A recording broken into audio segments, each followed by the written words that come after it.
إن هذا القرآن يهدي للتي هي أقوم. إن الحمد لله نحمده ونستعينه ونستغفره ونعوذ بالله من شرور أنفسنا ومن سيئات أعمالنا، من يهده الله فلا مضل له ومن يضلل فلا هادي له، وأشهد أن لا إله إلا الله وحده لا شريك له، وأشهد أن محمدا عبده ورسوله صلى الله عليه وسلم. أما بعد، اللهم انفعنا بما علمتنا وعلمنا ما ينفعنا وزدنا علما. رب اشرح لي صدري ويسر لي أمري واحلل عقدة من لساني يفقهوا قولي. سبحانك لا علم لنا إلا ما علمتنا إنك أنت العليم الحكيم. أما بعد، فأعوذ بالله من الشيطان الرجيم. وبشر الذين آمنوا وعملوا الصالحات أن لهم جنات تجري من تحتها الأنهار كلما رزقوا منها من ثمرات رزقا قالوا هذا الذي رزقنا من قبل وأتوا به متشابها ولهم فيها أزواج مطهرة وهم فيها خالدون.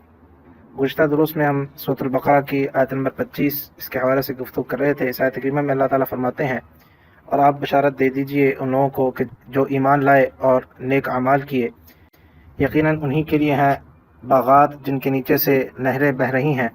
جب بھی ان کو پھلوں میں سے کوئی رزق دیا جاتا ہے تو انہوں نے کہا یہی ہے وہ جو ہمیں اس سے پہلے دیا گیا، اور ان کے پاس لایا گیا اس کو ملتا جلتا، اور انہی کے لیے اس میں پاک کی گئیں عورتیں، بیویاں، اور وہی اس میں ہمیشہ رہنے والے ہیں۔ اس آیت کریمہ میں جیسا کہ ہم نے ذکر کیا تھا کہ اللہ تعالیٰ نے ایمان والوں کے لیے جنت کی بشارت دی ہے، اور یہ بات بیان فرمائی کہ جو لوگ ایمان لائے اور جنہوں نے نیک اعمال کیا ان کے لیے کیا ہے، جنت ہے یا جنات ہیں، باغات ہیں جن کے نیچے سے نہریں بہہ رہی ہیں۔ بات یہاں تک پہنچی تھی کہ جنت میں جو نہریں ہیں وہ کیسی ہوں گی۔ یہاں پر پچھلے درس میں بات ختم ہوئی تھی، اور اس حوالے سے ہم نے یہ ذکر کیا تھا کہ جنت میں نہریں کیسی ہوں گی۔ 4 قسم کی نہریں ہوں گی، جیسا کہ سورۃ محمد صلی اللہ علیہ وسلم میں اللہ تعالیٰ نے ذکر فرمایا ہے کہ فیہا انہار من ماء غیر آسن وانہار من لبن لم یتغیر طعمہ وانہار من خمر للشاربین وانہار من عسل مصفی۔ تو جنت میں جو نہریں ہوں گی، ایک پانی کی، ایک دودھ کی، ایک شراب کی، اور ایک شہد کی، یہ 4 قسم کی نہریں اس میں موجود ہوں گی۔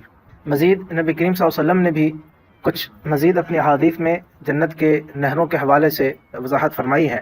ایک حدیث میں جس کو امام ابن حبان روایت کرتے ہیں اور حضرت ابو ہریرہ رضی اللہ عنہ اس کے راوی ہیں، نبی کریم صلی اللہ علیہ وسلم نے فرمایا کہ جنت کی جو نہریں ہوں گی وہ مسک کے پہاڑوں کے نیچے سے نکلیں گی۔ جنت کی جو نہریں نکل رہی ہیں وہ ان کا جو سٹارٹنگ پوائنٹ ہے، جو ابتدا ہے، وہ کہاں سے ہو رہی ہے، یا وہ جو گزر رہی ہیں تو کہاں سے گزر رہی ہیں؟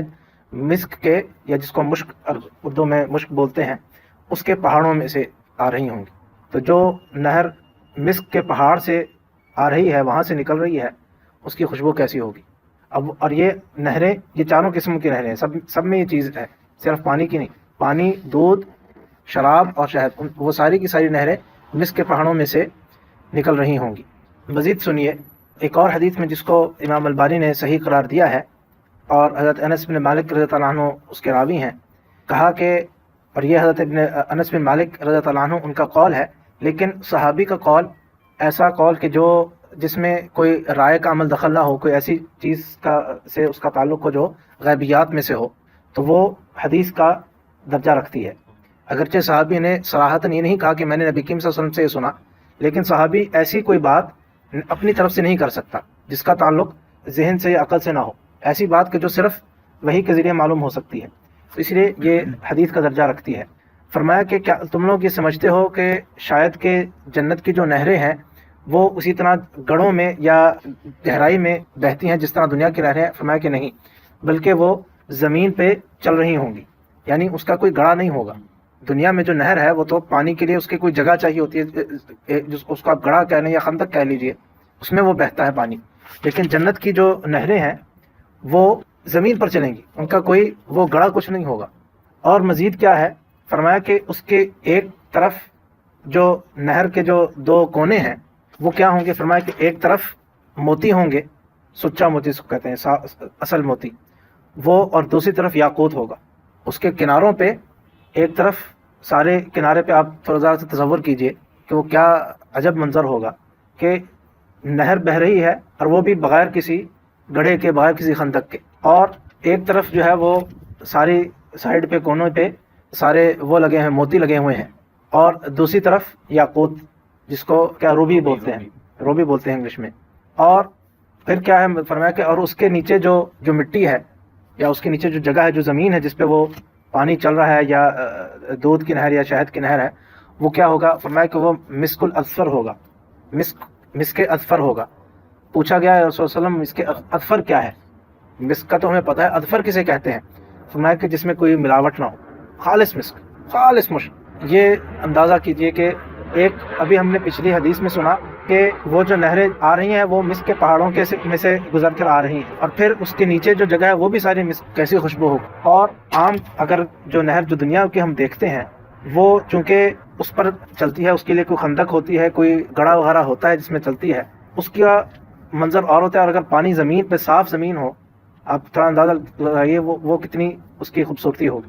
یعنی پانی کو کوئی کسی بھی جگہ پہ کوئی بھی پانی ایسا ہو جس کے نیچے آپ دیکھ سکتے ہوں، اس کی خوبصورتی زیادہ ہوتی ہے. دنیا میں بھی آپ دیکھ لیجئے کہ اگر پانی گہرا کم ہے، کم گہرائی والا پانی ہے، جس کے آپ نیچے جو جگہ ہے زمین ہے وہ آپ دیکھ سکتے ہیں، اس کی اپنی خوبصورتی ہوتی ہے. تو یہ تو چلیں گی بغیر اس کے کسی گڑھے کے. اور پھر ایک طرف جو ہے وہ موتی ہے، ایک طرف یاقوت ہے. تو جب وہ پانی ان کے اوپر سے چلے گا یا دودھ چلے گا تو ان کے اندر جو ریفلیکشن آئے گا، جو چیز آئے گی، وہ کیا منظر ہوگا، اللہ ہی بہتر جانے، اس کا ہم تصور نہیں کر سکتے. اس کے بعد فرمایا یہ چند باتیں تھیں اس کے حوالے سے جو جنت کی نہریں، ورنہ اور بھی بہت ساری باتیں ہیں، اسی پر اکتفا کرتے ہیں. فرمایا کلما رزقوا منها من ثمرۃ رزقا قالوا هذا الذي رزقنا من قبل. کلما یہ ہم نے ذکر کیا تھا پہلے کہ کلما کا معنی ہے جب بھی، یعنی جب بھی، ہر دفعہ. رزقوا منها من ثمرۃ رزقا، جب بھی وہ ان میں سے، یعنی جنت میں سے، ان باغات میں سے، من ثمرہ، یہاں پہ ثمرہ جو ہے یہ نکرہ ہے، اور اس سے پہلے من ہے. معنی اس کا یہ ہے یعنی کہ کوئی بھی پھل ان کو جب دیا جائے گا اس میں سے، رزقا یعنی رزق کے طور پر، جب بھی ان کو کوئی اس میں سے پھل دیا جائے گا، کوئی بھی پھل دیا جائے گا، قالوا، تو انہوں نے کہا، هذا الذي رزقنا من قبل. بلکہ اس سے پہلے ایک چیز اور نوٹ کیجئے، رزقوا، یہ کلمہ کے بعد جو لفظ تھا رزقوا، رزق، ان کو رزق دیا گیا. یہ رزقوا فعل ماضی کا صیغہ ہے، اور یہ جس کو ہم کہتے ہیں مبنی للمفعول ہے، یعنی اس میں مفعول کا تذکرہ، مفعول کی طرف نسبت ہوتی ہے. ترجمہ اس کا کیا ہوتا ہے؟ رزق دیا گیا، تو مفعول کی طرف اس کی نسبت ہے. جب بھی ان کو رزق دیا گیا اس میں سے کوئی بھی پھل، رزق کے طور پر، قالوا، انہوں نے کہا، هذا الذي رزقنا من قبل، یہی ہے وہ جو رزقنا، ہمیں رزق دیا گیا. وہاں پہ کیا تھا؟ رزقوا، اور اسی سے آگے کیا ہے؟ رزقنا. ایک ہی فعل ہے، اس کے دو مختلف صیغے ہیں. یہی ہے وہ جو ہمیں رزق دیا گیا، من قبل، اس سے پہلے، من قبل یعنی اس سے پہلے. یہ اختصار سے اس ٹکڑے کا ترجمہ، اس کے الفاظ کے معنی ہے. اس میں آگے چلنے سے پہلے ایک چیز یہ نوٹ کیجئے کہ یہاں پر سارے جو فعل آ رہے ہیں وہ فعل ماضی ہیں. کلما رزقوا، ان کو رزق دیا گیا. قالوا، انہوں نے کہا. قالوا کیا ہے؟ یہ بھی فعل ماضی ہے، انہوں نے کہا، ماضی میں کہا یعنی. اور هذا الذي رزقنا، یہ ہمیں دیا گیا، یہ بھی فعل ماضی ہے. یہ سارے افعال فعل ماضی کے صیغے آ رہے ہیں. حالانکہ یہ سب کچھ کب ہوگا؟ تو جنت میں ہوگا. جنت کے بارے میں اللہ تعالیٰ بتا رہے ہیں، وہ تو ابھی ہوا نہیں. یہ ساری جو بات بتائی جا رہی ہے، یہ جو اللہ تعالیٰ ذکر کر رہے ہیں، یہ تو آئندہ ہونا ہے. کب ہونا ہے، کتنے ہزار سال، لاکھ سال بعد ہونا ہے، اللہ بہتر جانے. لیکن صیغے کتنے سارے آ رہے ہیں ماضی کے.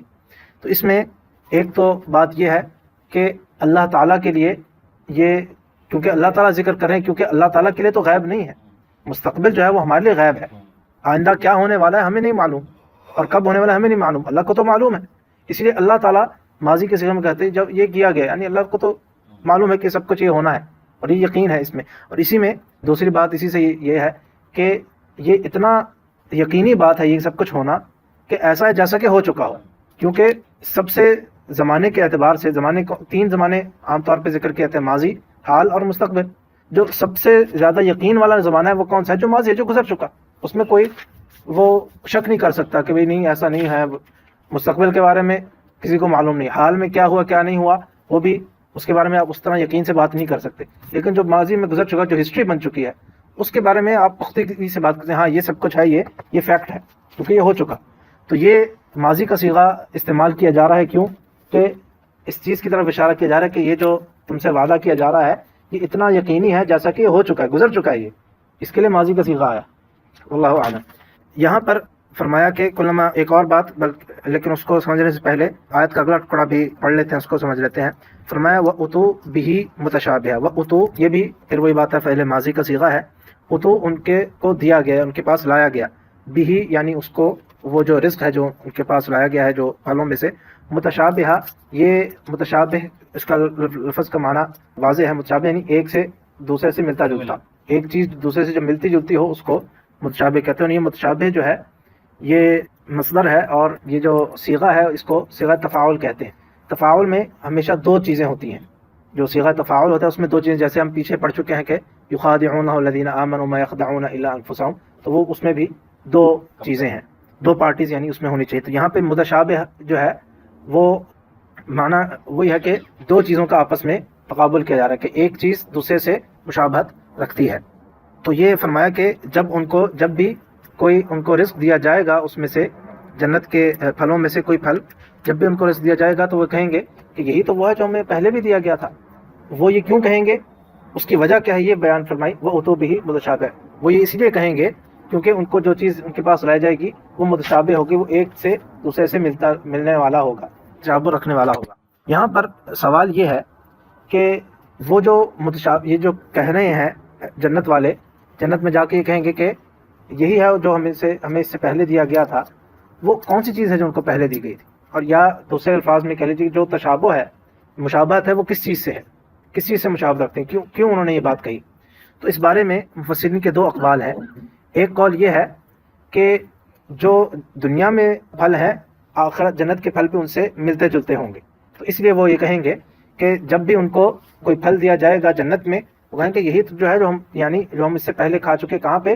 دنیا میں جو ہمیں اس سے پہلے دیے گئے تھے، یہ اسی سے ملتے جلتی چیزیں ہیں۔ اور اس حوالے سے حضرت ابن عباس سے مروی ہے کہ وہ کہتے ہیں کہ جنت میں جو چیزیں ہوں گی یا جو پھل ہوں گے وہ اس میں دنیا کے لحاظ سے صرف نام ہوں گے، یعنی جو متشابہ ہوگا وہ صرف نام میں ہوگا، ورنہ ان کی کیفیت وہ ایسی ہے کہ اس کا ہم تصور بھی نہیں کر سکتے، لیکن نام ان کا وہی ہوگا۔ جیسے مثال کے طور پر جنت میں انگور ہوں گے، دنیا میں بھی انگور ہیں، تو نام کے اعتبار سے وہ بھی انگور ہی ہوں گے۔ دیکھنے میں جب ہم دیکھیں گے اس کو جنت میں، جب بھی کوئی جنت والا جائے گا تو وہ کہے گا ہاں یہ تو انگور ہے، لیکن جب اس کو کھائے گا تو وہ کوئی اور ہی چیز ہوگی، اس کا جو لذت ہوگی وہ کچھ اور ہوگی۔ اسی طرح جنت میں کھجور ہوگی، جنت میں انار ہوگا، یہ ساری چیزیں ہیں، ان کا قرآن میں تذکرہ آتا ہے۔ یہ پھل جنت میں جو مختلف پھل ہوں گے ان میں یہ چیزیں بھی ہوں گی، اور بھی بہت سارے پھل ہوں گے، یہ دو تین نام لیے جن کا تذکرہ قرآن میں آتا ہے۔ تو نام وہی ہیں لیکن ان کا ٹیسٹ اور ان کی لذت اور ان کا کیفیت، ان کا سائز وہ بالکل مختلف ہوگا۔ تو اس لیے وہ کہیں گے کہ ھذا الذی رزقنا من قبل، کہ جب ان کے پاس دیا کہیں گے یہی تو وہ پھل ہیں جو ہم دنیا میں یعنی ہم کھاتے رہے تھے، تو اس لیے وہ یہ کہیں گے۔ تو یہ پہلا قول ہے۔ دوسرا قول اس بارے میں یہ ہے کہ نہیں، جنت میں جو ایک پھل ہے وہ دوسرے پھل سے ملتا جلتا ہوگا۔ جنت ہی میں جب ان کو ایک چیز دی جائے گی اور اس کے بعد دوسرا چیز دی جائے گی، دوسرا کھانا لایا جائے گا، دوسرے قسم کے پھل لائے جائیں گے، کہیں گے یہ تو وہی ہے جو ہم نے پہلے کھایا تھا، لیکن ان کا ٹیسٹ پھر مختلف ہوگا۔ یہ حسن بصری سے بھی اسی طرح کی بات منقول ہے کہ ان کے جب ایک کھانا جو بھی چیزیں ہوں گی جو وہ کھائیں گے پھل وغیرہ، جب وہ چلا جائے گا اس کی جگہ پہ جب دوسرا آئے گا تو کہیں گے یہی تو ہم پہلے کھا چکے ہیں، لیکن جب وہ کھائیں گے تو وہ فرق ہوگا۔ انہوں نے کہا کہ ان کا رنگ ایک جیسا ہوگا لیکن ان کا ذائقہ مختلف ہوگا۔ تو جنت ہی کا ایک پھل دوسرے پھل سے مشابہت رکھنے والا ہوگا، ملتا جلتا ہوگا، لیکن اس کا ذائقہ مختلف ہوگا۔ اور اس میں شاید جو روایات آئی ہیں صحابہ و تابعین کی، ان سے جو بات سمجھ میں آتی ہے اور جو یہ اس آیت میں آیا ہے، اگر یہ دوسرے قول کو ہم لیں تو سمجھ میں یہ آتا ہے کہ جنت میں جو پھل ہے ایک ہی پھل ہوگا، لیکن اس میں سے ایک آپ کھائیں گے تو اس کا ٹیسٹ اور ہوگا، دوسرا کھائیں گے اس کا ٹیسٹ اور ہوگا، ہے وہی۔ یعنی مثال کے طور پر جنت کا انار ہے، ایک انار کھائیں گے اس کا ٹیسٹ اور ہے، جب دوسرا انار کھائیں گے ہے وہ بھی انار، وہ بھی جنت ہی کا انار ہے، لیکن اس کا ٹیسٹ مختلف ہوگا۔ اسی طرح بعض روایات میں یہ بھی آتا ہے کہ جو جنت کے جو پھل ہیں، جب کوئی جنت والا وہ پھل کو لے گا تو اس کی جگہ پہ دوسرا آ جائے گا۔ یعنی ابھی آپ نے وہ یعنی تصور تھوڑا سا کیجیے کہ یعنی جب وہ پھل آپ اتاریں گے، درخت سے آپ اتار کر کھائیں گے تو اس کی جگہ پہ دوسرا آ جائے گا۔ اب شاید واللہ عالم یہ کنفرم بات نہیں ہے، لیکن یہ یعنی جو میری سمجھ میں بات آئی ہے کہ شاید وہ جو دوسرا پھل ہوگا وہ اس سے ٹیسٹ مختلف ہوگا، واللہ عالم۔ یا یہ بھی مقصود ہو سکتا ہے کہ جتنے جو پھل ہیں جنت میں ایک پھل اور دوسرا پھل، مثال کے طور پر اسی کو لے لیتے ہیں کہ انار ہے اور کھجور ہے اور انگور ہے، تو وہ سب بھی آپس میں ملتے جلتے ہوں گے، ہیں مختلف پھل لیکن ملتے جلتے ہوں گے، اور دیکھنے میں ایک جیسے ہوں گے لیکن ٹیسٹ ان کا مختلف ہوگا، واللہ عالم۔ تو یہ دو اقوال ہیں اور دونوں ہی درست ہیں انشاءاللہ، کیونکہ جنت میں کچھ ایسے پھل بھی موجود ہیں جو دنیا میں موجود تھے، آخرت میں بھی وہی ہیں جیسے کہ ہم نے بھی مثال دی، تو یہ بھی ہو سکتا ہے کہ وہ اس وجہ سے یہ کہیں، اور یہ بات بھی درست ہے کہ جنت کے پھل دوسرے جنت کے پھلوں سے زیادہ مشابہت رکھنے والے ہوں گے۔ امام ابن القیم رحمہ اللہ انہوں نے اس مسئلے میں جو بات کی ہے، انہوں نے اس دوسرے قول کو زیادہ ترجیح دی ہے کہ جنت کے جو پھل ہیں وہ آپس میں ایک دوسرے سے مشابہت رکھتے ہوں گے، دنیا سے نہیں، بلکہ وہ جنت والے یہ جو کہیں گے کہ یہی ہمیں پہلے دیا گیا تھا، اسے مراد یہ ہے کہ یہی جنت میں جو ہمیں پہلے دیا گیا تھا، یہ اس لیے کیونکہ وہ کہتے ہیں کہ دنیا، انہوں نے جو اس کے بارے میں اس دوسرے قول کو اختیار کرنے کے جو دلائل دیے ہیں، وہ کہا کہ ایک بات یہ ہے کہ دنیا کے جو پھل ہیں ان کی جنت کے پھلوں کے ساتھ کوئی مشابہت ہے ہی نہیں، وہ تو کوئی مقابلہ ہے ہی نہیں، اس لیے جنت والے جو کہیں گے کہ ہمیں یہ اس سے پہلے دیا گیا تھا، اس سے مراد جنت ہی کا دوسرا پھل ہے۔ اور دوسری بات انہوں نے کہا کہ دنیا والے، جنت والے یہ کہیں گے کہ یہی ہے جو ہمیں دنیا میں دیا گیا تھا، تو بہت سارے لوگ ہیں جو دنیا میں وہ پھل کھائیں گے ہی نہیں، بہت سارے ایسے پھل ہیں جو دنیا میں لوگوں کو میسر ہی نہیں، مثال کے طور پر انار کو دیکھ لیجئے، بہت سے لوگ ہیں جنہوں نے شاید ساری زندگی انار کھایا ہی نہ ہو، غریب لوگ ہیں، دوسرے لوگ ہیں، یا بعض ایسے علاقوں میں جہاں پر وہ پایا نہیں جاتا ہے، مشکل سے ملتا ہے، ہو سکتا ہے انہوں نے کھایا ہی نہ ہو۔ کھجور ہے، ہو سکتا ہے کسی نے دنیا میں ساری زندگی کھجور کھائی نہ ہو، اور دیگر پھل ہیں۔ پھر انہوں نے کہا کہ مزید یہ بھی کہ دنیا کے جتنے پھل ہیں، اس وقت دنیا میں جتنے پھل موجود ہیں، کیا کوئی انسان اس دنیا میں ہے جس نے سارے پھل کھائے ہوں؟ کسی نے نہیں کھائے۔ کچھ علاقوں میں جو پھل پائے جاتے ہیں وہ وہاں کے لوگ کھاتے ہیں، دوسرے اور کوئی کھاتے ہی نہیں۔ پھر ٹیسٹ کی بات ہوتی ہے، ہر بندہ ہر پھل نہیں کھاتا، یا ممکن ہی نہیں ہے کہ دنیا میں اللہ تعالیٰ نے جتنے پھل پیدا کیے ہیں، ہر پھل کوئی شخص ایسا ہو کہ جو اس نے ہر چیز کھائی ہو۔ تو اس لیے کہا کہ پھر جنت میں وہ کہ یہ بات کیسے کہیں گے کہ دنیا میں ہمیں پہلے دیا گیا تھا یہ، تو اس لیے وہ کہتے ہیں کہ زیادہ بہتر بات یہی ہے کہ جنت میں جو پھل آئیں گے وہی ایک دوسرے سے مشابہت رکھنے والے ہوں گے، اور اس میں لذت جو ہے وہ اور زیادہ ہے، کہ وہی بات ہے کہ ایک چیز جو انہوں نے جو صبح کھایا ہوگا، جو دوپہر کو کھائیں گے وہ کہیں گے صبح بھی تو ہم نے یہی کھایا تھا، لیکن وہ چیز اور ہی ہوگی، وہی چیز دوبارہ کھائیں گے اس کا ٹیسٹ اور ہوگا، ہر دفعہ جتنی دفعہ وہ کھائیں گے اتنی دفعہ اس کا ٹیسٹ بدلتا جائے گا، اللہ تعالیٰ۔ تو بہرحال دونوں باتیں ہی انشاءاللہ درست ہیں، اللہ تعالیٰ عالم۔ یہیں پہ ہم آج کی بات کو ختم کرتے ہیں، انشاءاللہ یہیں سے آگے بات کو بڑھائیں گے، واخر دعوانا الحمد للہ رب العالمین۔